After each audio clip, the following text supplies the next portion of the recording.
Hello, everyone. This is Morris Jackson with Religion, Economics, and Politics. We have another great show lined up for you today. Stick around, and we'll be right back after this short message.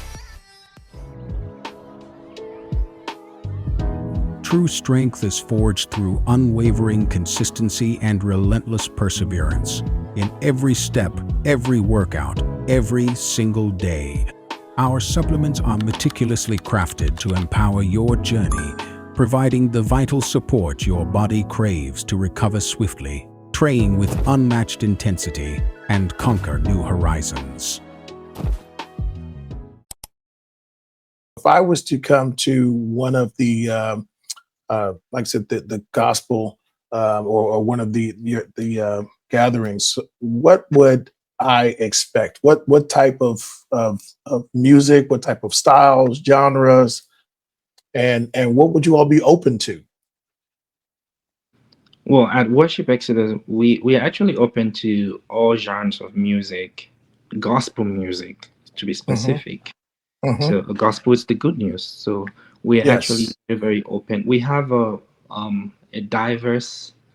We have diverse kinds of artists. So we have artists that are that does Afro music or Afro gospel. We have people that do the contemporary music. We have people that do the Cameroonian kind of makossa or what we call Njang music. So there is a combination of different genres of music that we do allow Hmm. on our platform to appeal to different kinds of people that attend our program. Um, personally, I'll tell you that, I feel much more connected when I have an Afro gospel artist singing, Yeah. and there are people that are really much connected when they listen to contemporary music. So, it's a platform that is open to different genres of music or different artists that does different genres of music. So, but then we all have our theme for the year, which our artists have to pay attention to the theme of that year, because at the end of it, we want to make sure that our music is spiritual and our music is glorifying Yes. God and has to bless the people. So Yes. so we have a team, and so whatever genres or whatever genre of music you're doing, it just has to be, within what we envisage for the season. Yes. That part. That part right there. Because I do think in gospel music right now, there is a demographic, and I won't say all, but there's a demographic in gospel music, I think, right now that has kind of become more secular. Mm-hmm. Not just necessarily in the sound, but I would say the content, because the content is what's most important. If it's not pointing someone to Jesus, then I think Mm-hmm. we've missed it. That's right.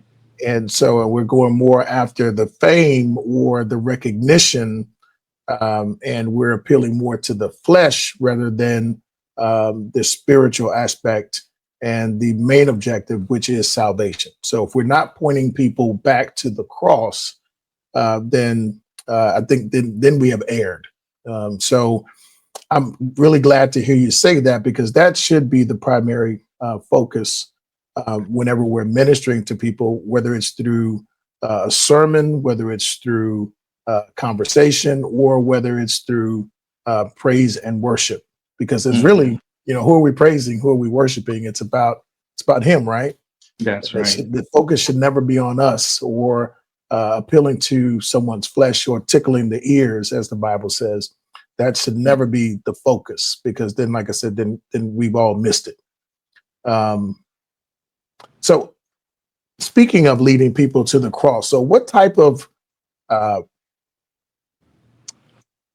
what type of reception are you seeing as far as the altar calls are concerned?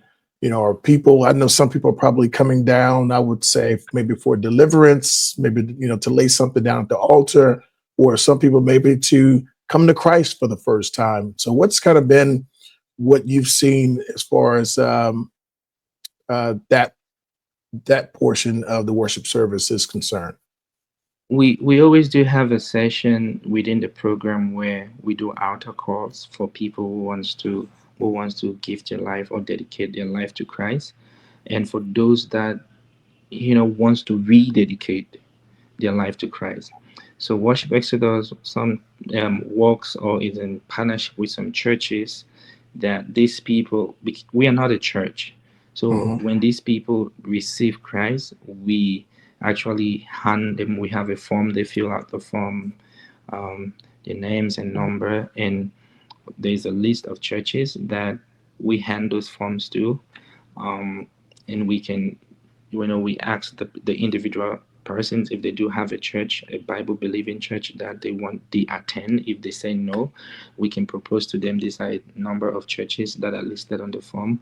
You can choose which one, and then we can hand them to their follow-up team to make sure that Mm. after the event they are not just lost, but they do have someone that can follow up with them to make sure that either they are staying focused with their commitment or dedication that they made at the event, or they can maybe join their church and to spiritually build up and stay in that church. So that's something that we have worked on, and we are very very strong and strong on that, that we don't let the souls of the people that give their life to Christ during our event just go away like that. We try to keep up a follow up team, assign them to a church or an individual, and we try to come back and ask the church, these people that gave their life to Christ during Worship Exodus, do we still have them planted in the church?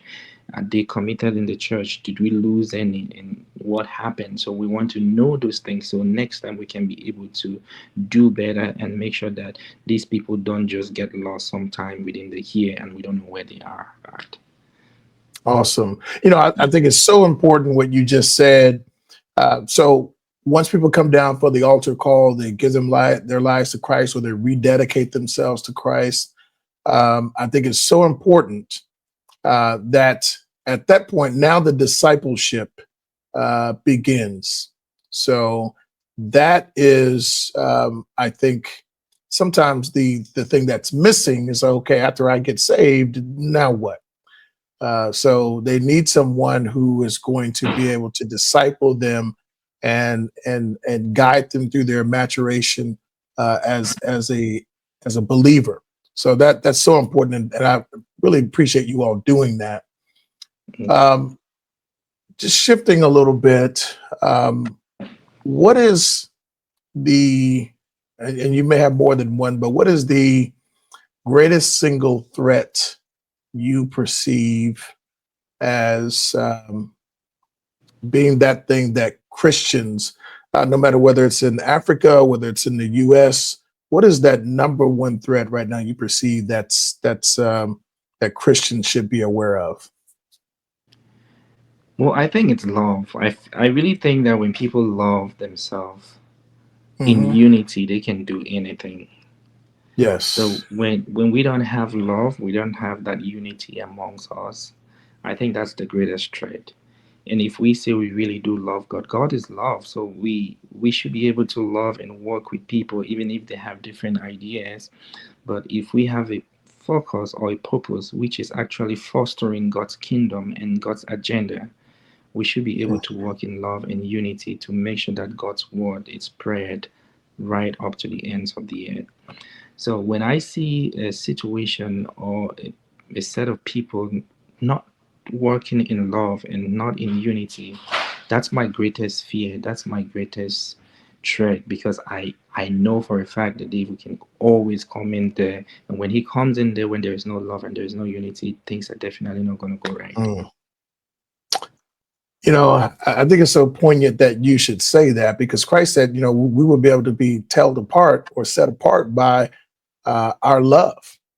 And where there is an absence of love, I mean, then there's chaos, there's malice, there's hatred.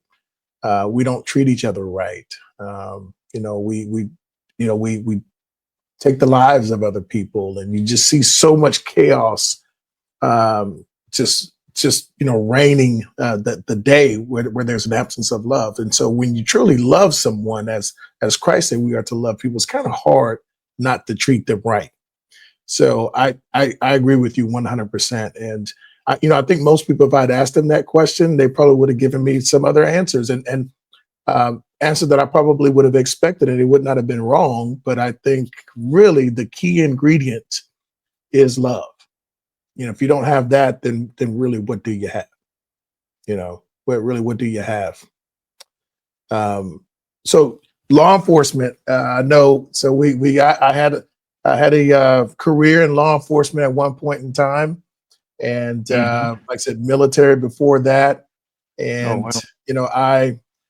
I've always had a heart to serve. And at the time, I really was. I think now when I look back, I was trying to fill the void because God had called me to minister, and Hmm. which is basically to minister is to serve. And I was trying to fill that void because what God puts in you, that desire will always be there. And sometimes That's right. when we try to fill it with other things, we operate in different, we try to do it in different capacities of our life, through some other medium to try to satisfy that, and not knowing that basically we're running from that call. So like I said, military, did that and did a couple deployments, and then in law enforcement, and I still look back and I thank God because those um, phases in my life really, I still pull on those experiences now to this day, and they still pay dividends to this day. So you were in law enforcement. Tell me what drew you to law enforcement, and what was some of your experiences that I don't know if you're currently still in law enforcement, or like I said, if you stepped away from law enforcement, but just tell me a little bit about that. Well, I'm still in there. Um, Okay. at one point was a county sheriff, so Hmm. and then I left the street. I decided to go back in the jail because sometimes Mhm. being in the street, you're not really aware of what might happen. Yeah, yeah. I think But I I may have think worked with some of your guys up there. We always work with the county. oh yeah, Yeah. yeah. So and then I decided to go back into the prison environment because to me, I feel like it's much more. Um, I have the awareness, I have the understanding of what can happen within that environment, and I can control that. Hmm. Security or safety is the biggest thing. So I want to make sure that when I go to work, I should be able to go back home safe, right? Absolutely right. So to me, at least, I have an understanding of how the four walls runs, and I can make sure I take my safety precautions and procedures and all of that, follow policy and all of that, versus me being out there that anything can happen at any time. Um, Most of my experience will be within the four walls of the prison. So, but um, law enforcement has been something that has always wanted to do, even back from Cameroon. When I Hmm. was back home, I wanted to do that. I opted to join the army while I was back home, but I just did Wow. not have the opportunity because my dad didn't let me do it. It was like, oh, if you want to do that, we don't want you to do that here. So Mm. it's just something that has been within me, and I was just very, very eager to be.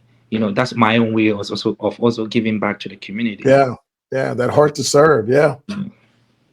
So I don't know about you, but I found myself, even when I was arresting someone and taking them to jail, I was ministering to them, and Oh, just ended up talking to him.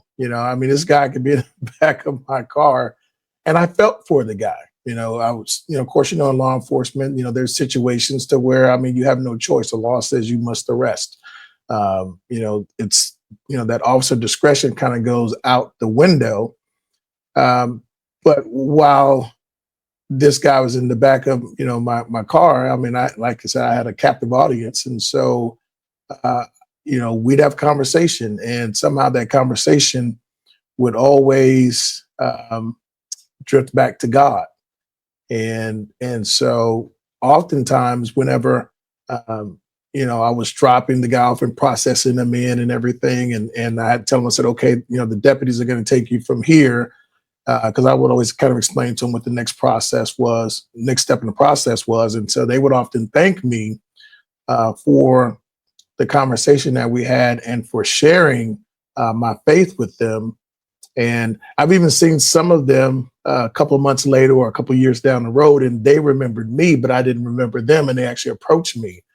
And I was a little bit nervous at first because you never know what you're going to get when you've arrested someone before and then all of a sudden they see you again. But you know, some of them approached me and said, "Hey, man, you know, really appreciate it. You know, because of you, you know, hey, I gave my life to Christ, and you know, hey, I'm going to church, or hey, I turned my life around." And I tell you what, man, you don't really get that a lot of times in law enforcement. The firefighters get all the love, but you know, the police officers, we don't get that same love. Not But not at all. Not at yeah, all.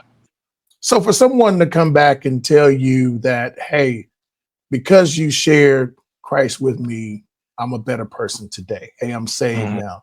Man, I tell you what, that Absolutely. just, I mean, that just makes your day. I don't care what you're going It- through For real, for before. real. When someone tells you that, man, I Mhm. mean, everything else that you were going through is just, it doesn't matter at that point, you know. That's right. But That's, uh, so yeah, so that would happen to me. So I don't know. So in your situation, like I said, I guess you have a captive well, audience too. I've actually I've met someone that was in jail before, and I met them somewhere around Walmart at a parking lot, and I was like, Hmm. Officer Bisong, and I was like, just like wondering who is calling me by my last name, because only people at work do call me by my last name. So Right. outside of work, people call me by my first name. So I was just wondering who was calling me, and it was just this dude that was in the prison, but then he was released. But I mean, it's just we just had a normal conversation, you know. Yeah. I mean, I've just been that person that really upholds to the professional standard, treat these people nice, because it doesn't matter the fact that they're in there, they're still humans, right? That's right. Treat them with respect and love, and just but making sure that you follow policies and all of that stuff. So we actually had a cool conversation. I've never really met someone outside. I've met that guy, but he was very very cool. He was like, we just had this conversation. He was like, man, I'm just trying to be better, get a job, and to have a Hmm. stable family. I'm like, man, I wish you all the best. Um, at some point we are not allowed, especially where I work, to talk about our faith. Yeah. Yeah. You know, they do have chapel inside. They do have the mosque that they go and pray. So the chaplains are the one responsible to really Hmm. talk to these guys about faith and all of that. So at some point we are really limited in sharing our faith. But talking about moral principles and just being morally upright, that's Hmm. something that I do talk to them, and not to make anyone feel like, okay, hey, I was trying to let Right. them my faith. But if I have the opportunity where I have to, talk about my faith and preach about Jesus to these individuals, I always take that at the first go. Yeah. So my experience with meeting someone outside, I think it was pretty much very, very fair.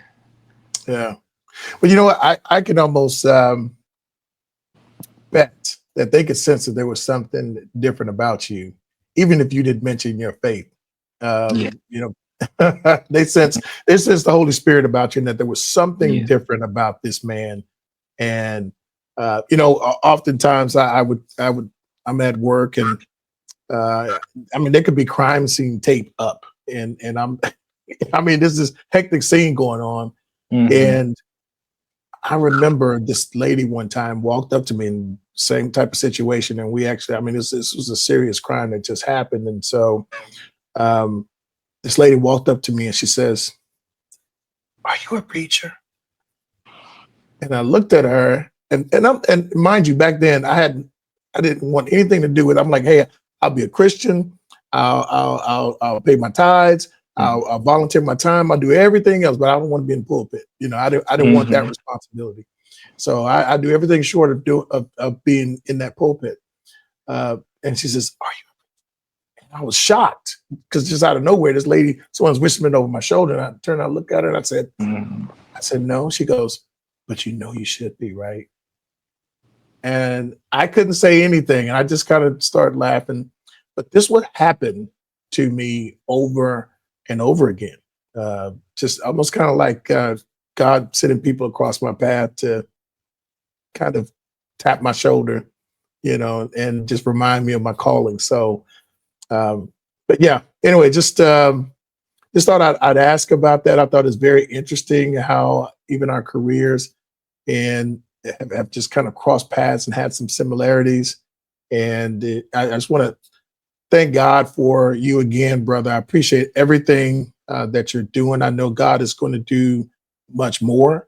We're definitely going to talk offline because I do want to work with you and see what we can do to grow this worship exodus even more so, because I just feel the Lord working through you and through worship exodus. It's such an amazing story, and just to see what God is doing.